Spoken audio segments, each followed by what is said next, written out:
Mystery world रो एक नुआ episode को स्वागत करुछि मु सौम्या। कोन आपण केबे भाबिछंती जे नोट रो आवश्यकता आपणकर प्रत्येकटी समय रे रहिछि सेही नोट केउठी तयारी हुए।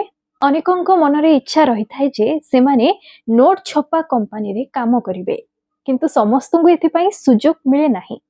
मनरे एथि पई अनेक प्रश्न रहि जाय, जहार आवश्यकता पूरा दुनिया रे रहिछि ताहाकू केउठी ओ किपरि तयारी करा जाय। चलंतु जानिबा आजिर एही स्पेशल वीडियो रे, किंतु ताहा जानिबा पूर्वरु प्रथमे आम चैनल को सब्सक्राइब करि नियंतु। भारत रे सर्वप्रथमे कागज नोट 1800 शताब्दी रे तयारी होइथिला।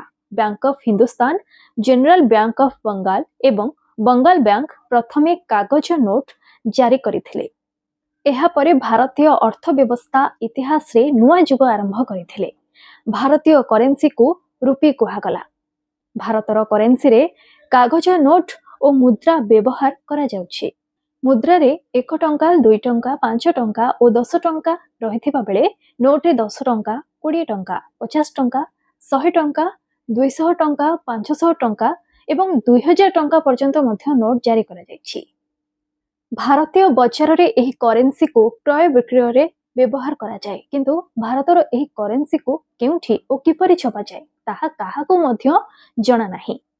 भारत रे प्रथम करेंसी नोट वर्ष 1862 मसीह रे ब्रिटिश सरकार यूके रो एक कंपनी द्वारा छापिथिले। वर्ष 1920 मसीह पर्यंत ब्रिटिश सरकार भारतीय नोट ब्रिटेन नु ही छापुथिले। परे ब्रिटिश सरकार महाराष्ट्र रो नासिक रे 1926 मसीह रे प्रथम प्रिंटिंग प्रेस आरंभ करिथिले, जेउठी नोट छपा कला।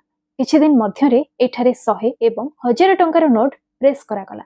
एहा परे मध्य अनेक भारतीय करेंसी नोट ब्रिटेन रु मगा जाउथिला। वर्ष 1947 मसीह रे एही नोट नासिक रु छपा जाउछि। एहा परे भारत रो सेकेंड प्रिंटिंग प्रेस 1975 मसीह रे मध्य प्रदेश रो देवास रे खोला जायथिला। एहा परे 1997 मसीह रे जनसंख्या वृद्धि को ध्यान रे रखी भारत सरकार अमेरिका, कनाडा, यूरोप रु करेंसी नोट मगाइबा आरंभ कले।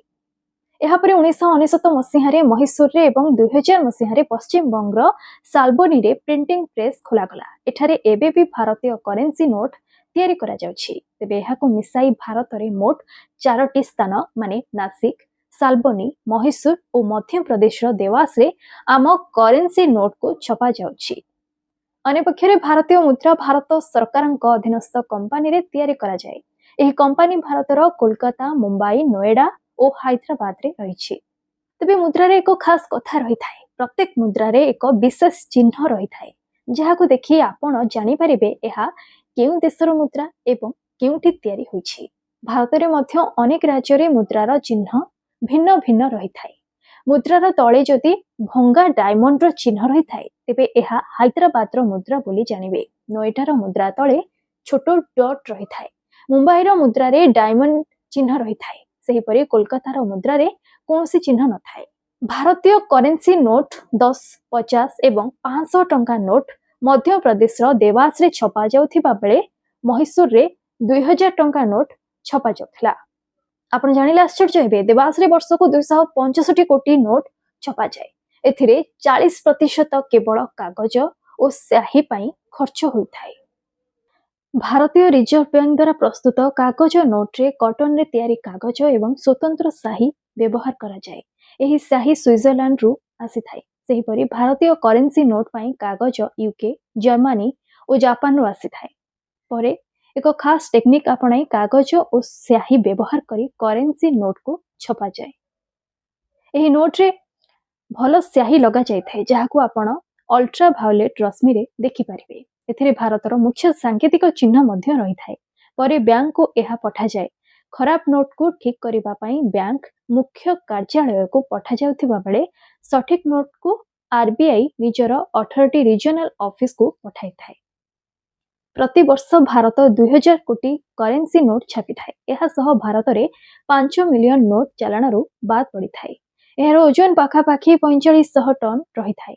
तेबे भारत निज नोट छापिबारे कागज और स्याही पई अन्य कंपनी उपरे निर्भर रहिबाको नै आपण कोन कहिबे आमको कमेंट रे जणांतु। आ आजिरो एही स्पेशल वीडियोटी आपनको किभଳି लागिला आमको कमेंट रे निहाती जणाइबे। वीडियोटी भलो लागिथिले याको लाइक करंतु एवं खूब मात्रा रे शेयर मध्यम करंतु। देश दुनिया सह जड़ित एभली इंपोर्टेंट खबर विषय जानवा चाहूले आज ही आम चैनल को सब्सक्राइब करंतु। रहुछु जय जगन्नाथ।